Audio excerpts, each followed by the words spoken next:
Hi students, I promised you a calculation video for the gas laws lab, the ideal gas law, so here it is. So we had quite a few instructions here. So do this, that, and the other thing, and do 6 trials. So lots and lots of work and lots of data to collect. So we had a hydrogen peroxide solution, and we added in some yeast, and then we had a reaction that produced oxygen, and we collected it in a graduated cylinder. Now towards the end here, we're going to see that we have quite a few tables to fill in with our data and do some calculation, and I'm getting there. And here we are to the handy dandy report sheets. Now I'm just going to go through one trial with you, and I'm going to make up data and do the calculations, and that way you can use your data from trials 1 through 6 to go ahead and go through the same process and get your answers. So the first part of the data table 1, it says right here milliliters of H2O2, which is hydrogen peroxide. And in your first 2 trials, you're going to use 1 milliliter. In the second 2 trials, 2 milliliters. And the third 2 trials, you're going to use 3 milliliters there. Okay, so the next line says air temperature in Celsius. So you can go ahead and look at your thermometer or go to weather.com or weatherchannel.com and type in your zip code and see what the temperature is in the air. Now I'm just going to make up a temperature and say that it is 20 degrees Celsius. Now the next line says the initial volume of your gas. Now what on earth are we talking about? Well, I am going to do a phony trial 3. So we're going to start with 2 milliliters of our hydrogen peroxide solution for the rest of this video, for all of the calculations and all of the data. So what is the initial volume of gas? Well, what you guys are going to have is you're going to have a little container that's going to have your hydrogen peroxide and your yeast in it, and you're going to have a tube that comes over and goes underneath a graduated cylinder, and the graduated cylinder is sitting in a beaker. I guess I should have drawn the beaker first so the tube was going up and under, but you get the idea. And then as the reaction progresses, what we're going to get is we're going to get bubbles of oxygen that are going up to the top. But first, what we need to do is we need to look at the initial volume of the gas in the graduated cylinder. So what you're going to do is you're going to fill up the graduated cylinder with water, like the directions tell you to. You're going to fill up that beaker with the water, like the instructions tell you to. You're going to invert the graduated cylinder into the beaker.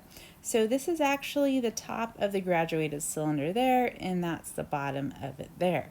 Now, when you do that, what you'll naturally get is a little air pocket up there. Okay, so that's what the initial volume of gas is asking you. So all of this in here is water. And right there, we're going to have a little air pocket, and you need to give the initial volume. So I'm going to make that up, and I'm going to say if I read the meniscus right there, maybe it says 5. Okay, and remember, if your graduated cylinder gives you volume in increments of 1, like 1, 2, 3, 4, or 5, you're going to need to make a guess for to get the significant digits right. Now over here it says milliliters, so you technically don't need to write milliliters next to the 5, but it's always a good idea to do that. Now the final volume, what's going to happen is as your reaction progresses, let's see, oop, it erased all of my graduated cylinder. Well, let's just take a moment to redraw this so it looks a little bit better. Okay, so here we go.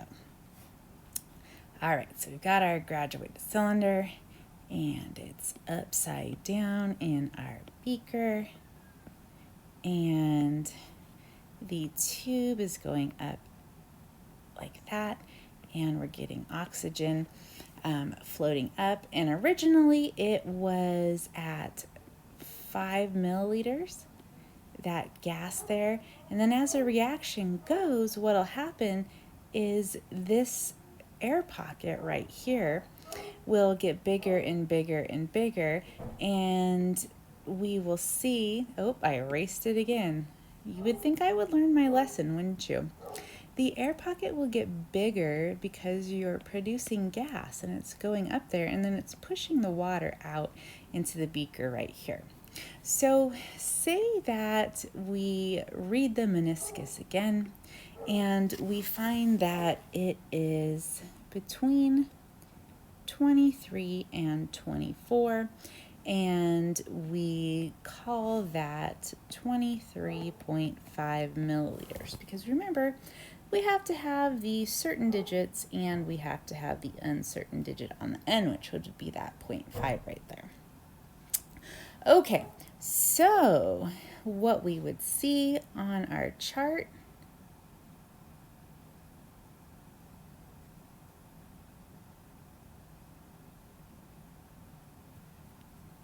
is this. We'd have 5 milliliters and we'd have 23.5 milliliters here.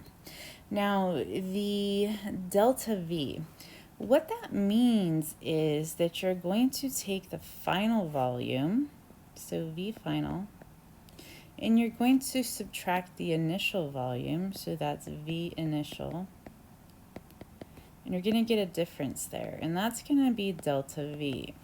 Sometimes it's V with a little net like that, or it can be called V sub something else, but we'll call it delta V here.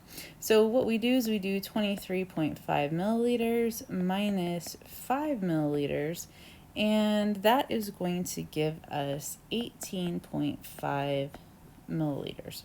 And that answer right there, my friends, is going to go right there. So we have 18.5 milliliters there. Now notice right here it says for trial 6. So it's asking you to do the calculations for trial 6 down in this box, but I did trial 3 because I said at the beginning of the video that I was going to do trial 3 the whole time. So just keep that in mind. I'm showing you how to do it, but you're supposed to show the calculation for trial 6 in that box. Okay, moving on. So then you guys are gonna answer a question, put a couple pictures in there, and then you're gonna come to this slide right here, or this page right here, and you're going to fill in a bunch of data, but what you'll find is that the calculations for all of the data are shown on the next page. So I'm just going to go ahead and go to this page and show you guys the calculations for stuff, and then we'll go back and we'll put it into the table on the previous page.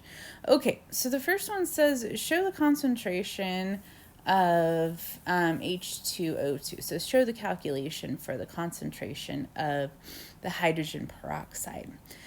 Now, this one's kind of a big one. This one involves a lot of calculation, and it's stuff that you will see in the solutions chapter. So for our current book, it's chapter 9, and we haven't got there yet. So I want to show you guys how to do this because I don't think it's stuff that you would intuitively know how to do yet, especially since we haven't been to chapter 9. Now, what we will see from the directions is that our hydrogen peroxide is 3% by mass. So that's 3% H2O2 by mass. And where am I getting this? Well, let's roll on back. And if we look at this, it should say on there somewhere 3%, but that isn't helping us by me doing that. So probably it says somewhere in the calculation page, this is how you do blah, blah, blah. Oh, there it is right there. Okay. 3% hydrogen peroxide, and oh, there it is again. Okay.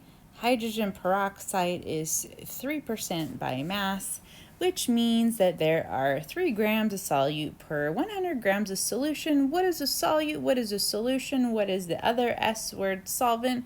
We'll get there in chapter 9, but I'm going to walk you through it right now, okay? All right, so going back down here, 3% by mass. The other way that you guys will see that written is 3% H2O2. Oops, let me go ahead and write this. 3% M over M H2O. That's the other way you guys will see it. And what does this mean? Well, okay, so I have to back up a second and explain the fact that you don't have a bottle of pure hydrogen peroxide. What you have is you have a lot of water, which is H2O, floating around, and occasionally you have a molecule of hydrogen peroxide, which is H2O2. And the H2O2 is only 3% of that solution. So what we have in a solution is a solvent plus a solute. Now the solvent is the thing that is doing the dissolving, and the solute is the thing being dissolved. And the solvent plus the solute equals the solution. Okay, what did I just do to you? I didn't write solution there. Solution. Bad teacher, bad. Okay. A solution is a solvent plus a solute. Now the solvent here is the water and the solute is the H2O2. Okay, so the other way that we can write 3% by mass, I'll write it over here, is we can say that we've got 3 grams of solute, which is H2O2 per every 100 grams of solution. So we have 3 grams of hydrogen peroxide per every 100 grams of solution, which is the water and the H2O2 together. Okay, so how do we get to concentration of hydrogen peroxide there? Well, this is how we're gonna do it. We're gonna say, all right, we have 2 milliliters of our solution. So this is our H2O2 solution. And we need to somehow get to grams because we're used to going from moles to grams or grams to moles. And how on earth do we do that? Well, we're going to use the density of water, which is about 1. And it's 1 milliliter is 1 gram, or 1 gram is 1 milliliter. And that's an approximation because that's the density of water. It's not the density of a 3% hydrogen peroxide solution, but that's mostly water, so it's an okay approximation. So just trust me on this one. And then what we do is say, okay, well, then that's about 2 grams of solution. And Then what do we do with our 2 grams of solution? Well, remember this that I wrote up here? Well, we can multiply our 2 grams of solution by that conversion factor. So we have 3 grams of hydrogen peroxide for every 100 grams of our solution. And look, grams of solution can cancel out with grams of solution. Yay! And that is going to give us 0.060 grams of hydrogen peroxide. Now, what I did for sig figs was I went ahead and I went with 2.0, and I just assumed that the density values were exact, which they aren't really, but I just kind of fudged that one. And we had 2 here, and then I assumed that these ones were exact right here, which I could do that because we weren't given any more information. And so I went with 2 sig figs here. Now, if you're in Dr. Trotman's class, he is super duper specific on sig figs, so he would probably growl at my video, but this is my class, so we'll stick with 2 sig figs there. Okay, and you know what? We're not done yet. Ah! I know. Okay, so take this value right here, and we're going to put it back over here. So we've got 0.060 grams of H2O2. And now we're at a point where we know what to do with this. We want to go from grams to moles because we need to get to moles to do concentration. So we go ahead and we let our units guide us, and we're going to put grams of H2O2 on the bottom, and we're going to put moles of H2O2 on the top. Now this is a molar mass, and whenever you have a molar mass, you're going to want to put the 1 next to the mole, and then you're going to want to look at your periodic table and say, okay, my hydrogens, they weigh approximately 1.01 each, so 1.01 times 2 plus 16 plus 16, because your oxygens weigh about 16 or 15.999.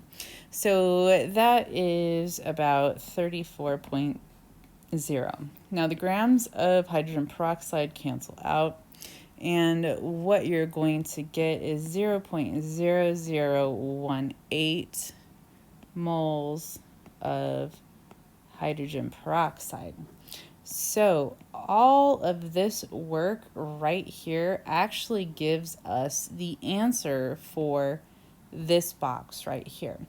So I did all of this out, and I went, oh, I should have done that the other way around. But this is the order that I did it in on my paper, so I'm going to keep on going for you, okay? So just keep in mind that 0.0018 is the answer for this one. We just calculated the moles. So if we're going to calculate the concentration right here, our concentration, we're going to want to calculate molarity.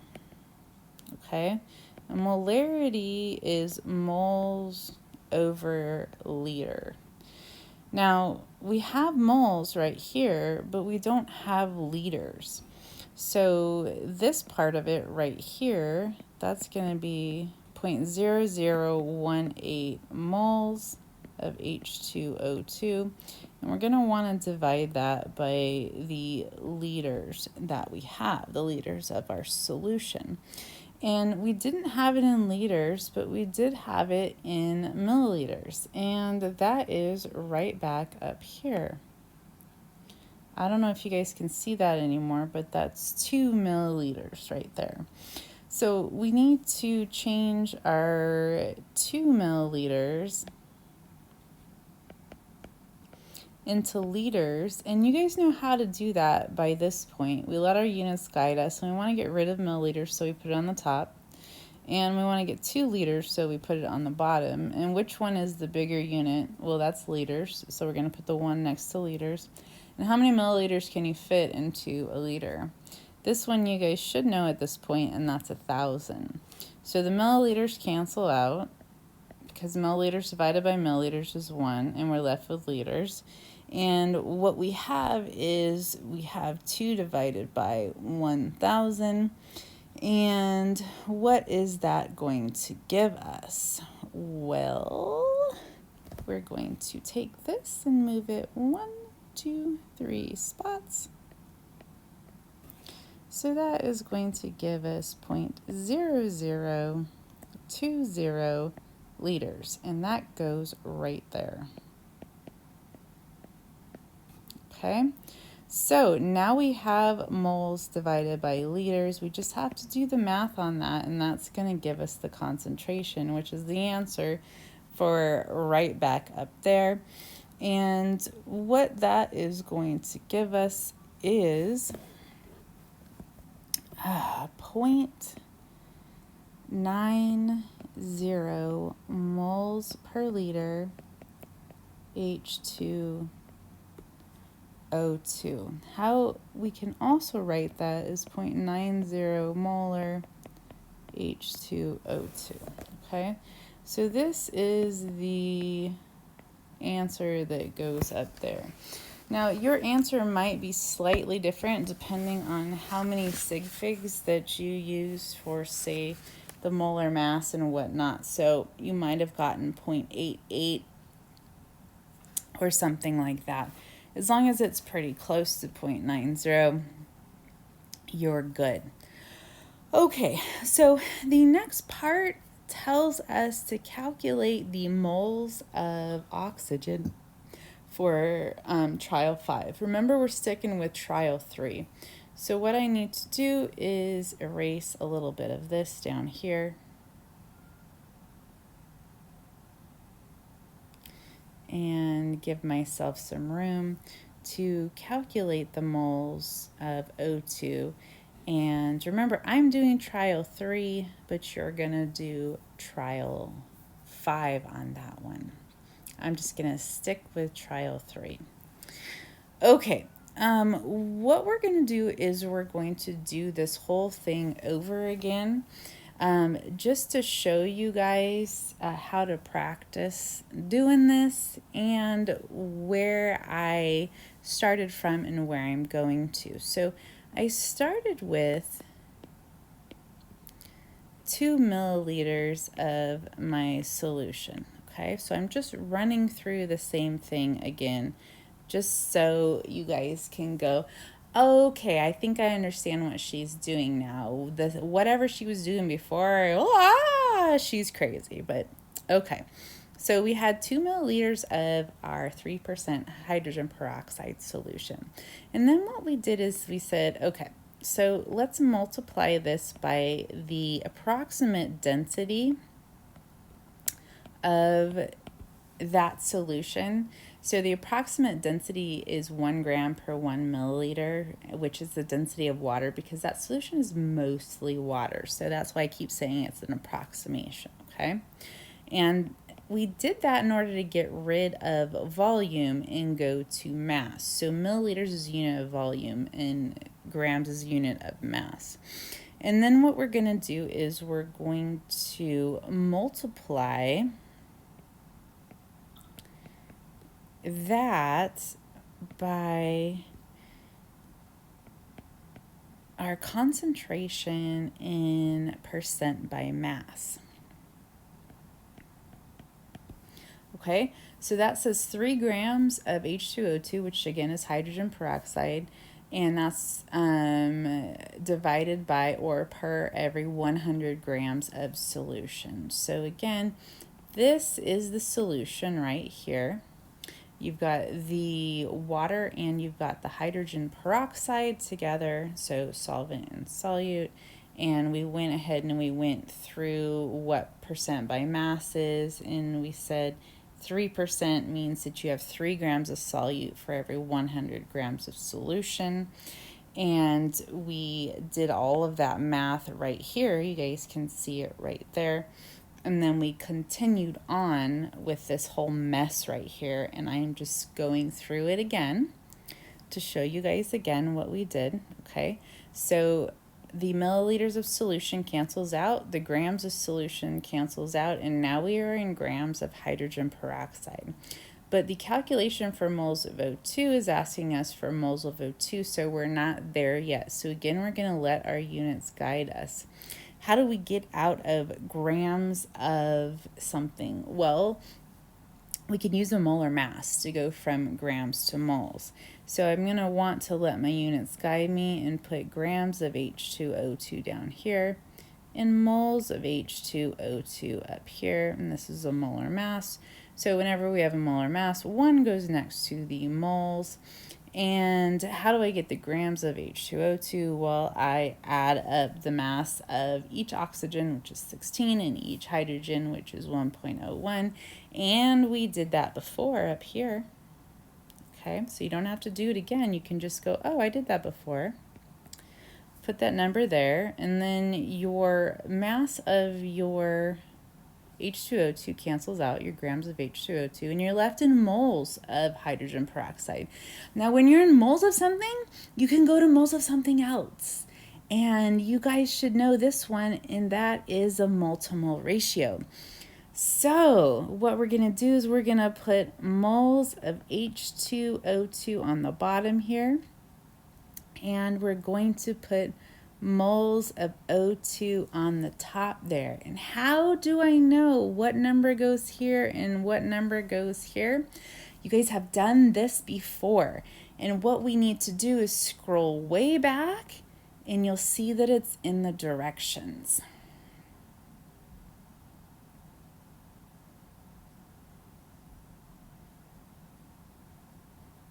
And here it is right here, and there should be a little arrow underneath this one. So we have 2 hydrogen peroxides, and they meet up with a catalase, and we're going to get 2 waters and 1 oxygen or 1 O2 molecule.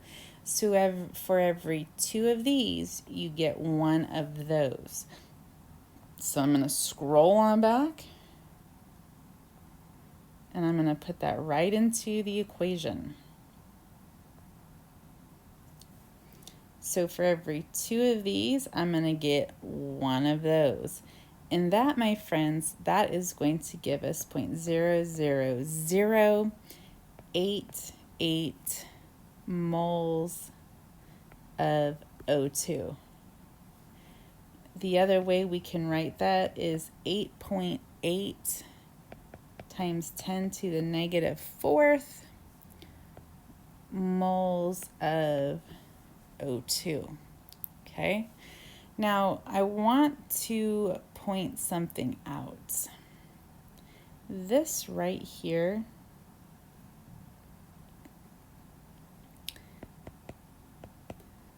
this is the N of your PV equals nRT.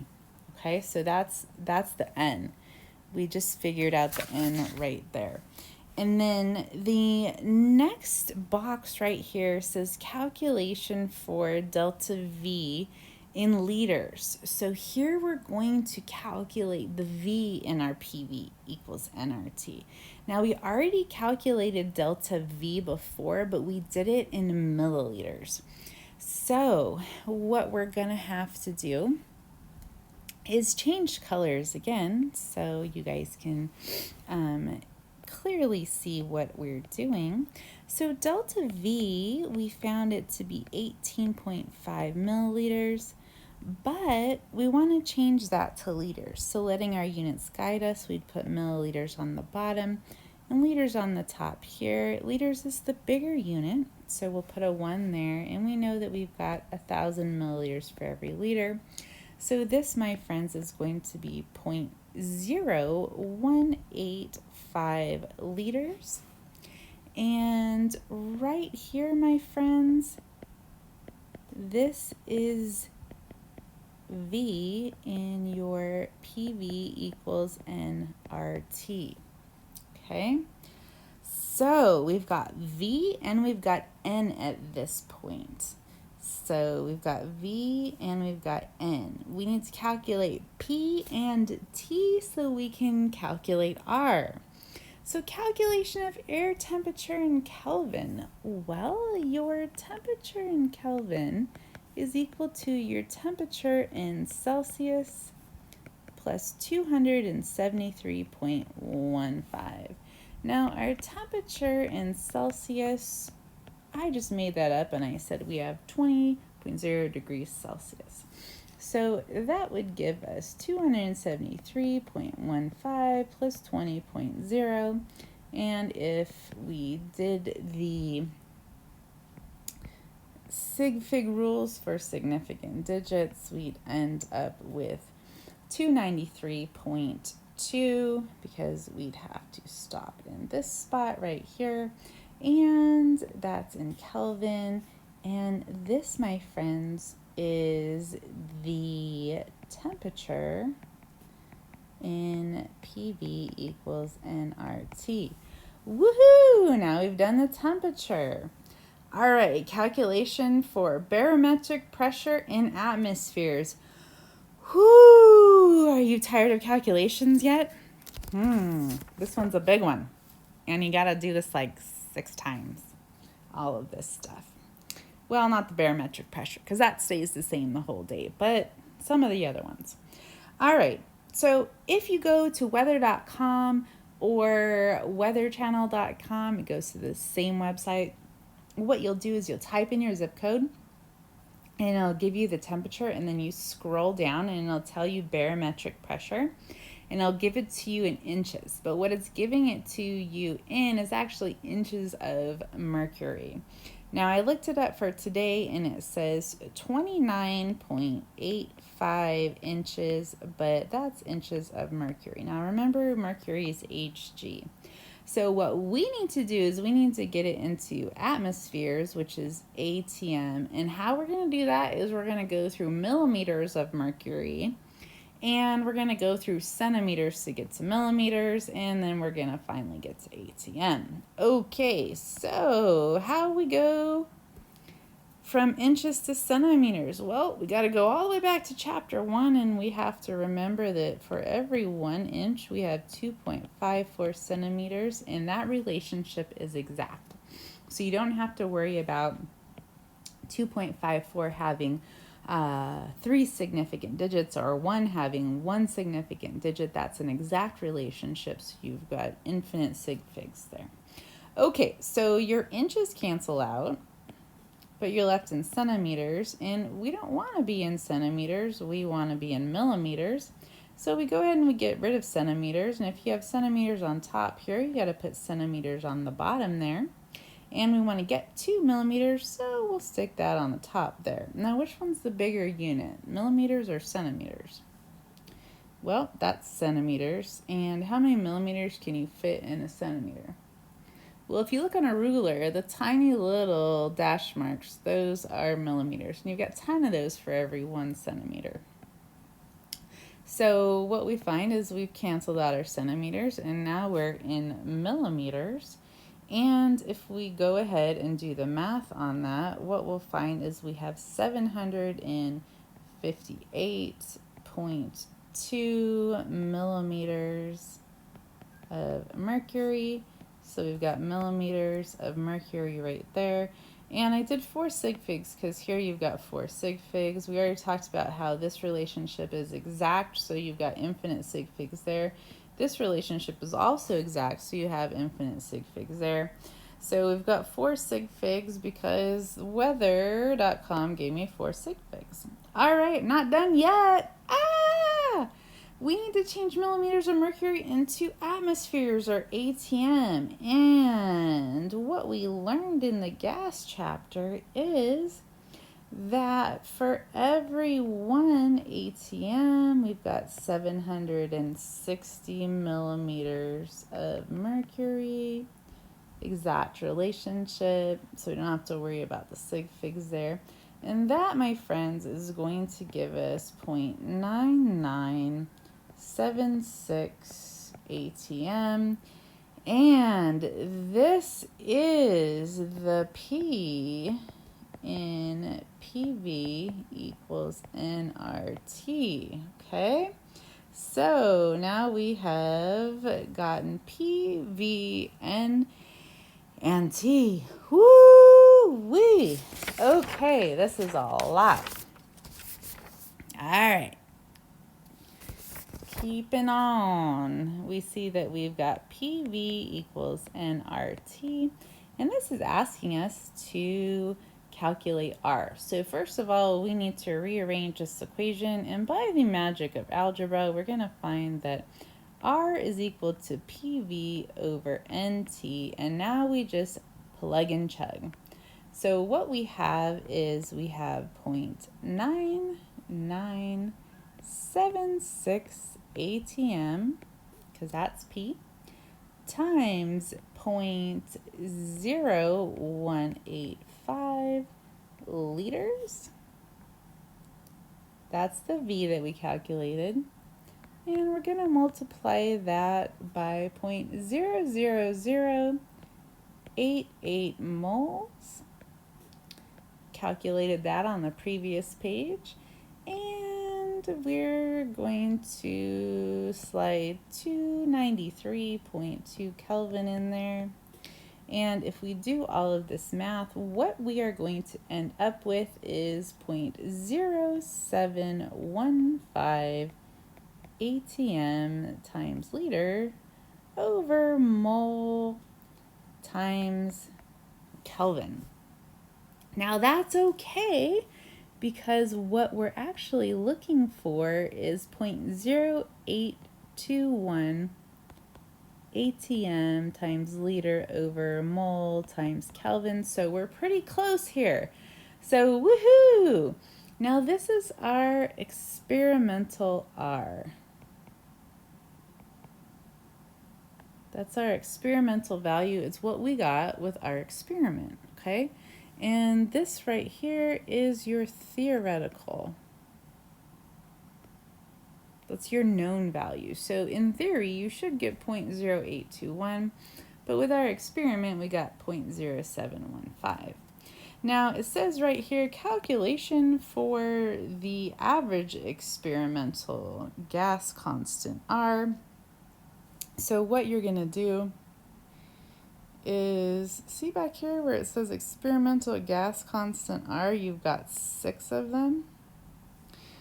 So what you'll have is X, Y, and 0.07, what do we have, 0.0715.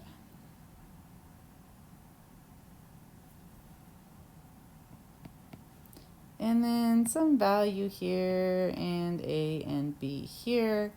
And what we will do is we would say X plus Y. Obviously, you'll have numbers there, plus 0.0715, and you'll throw in all the units, and you'll have A plus B, and we had a 6th one, didn't we? A plus 1, 2, 3, 4, 5. Oh, we had Z. I missed Z. Okay, so slide Z in there.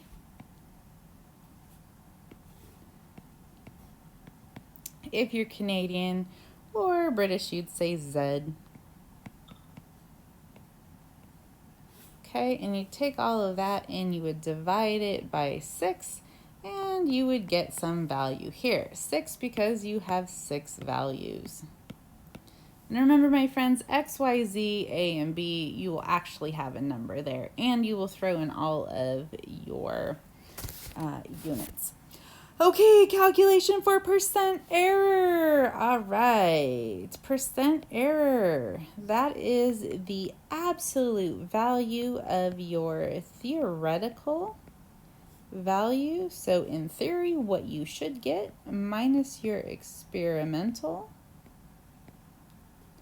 Okay, now sometimes in some books or some professors will say experimental minus theoretical. That's absolutely correct also, because you have absolute value bars around it.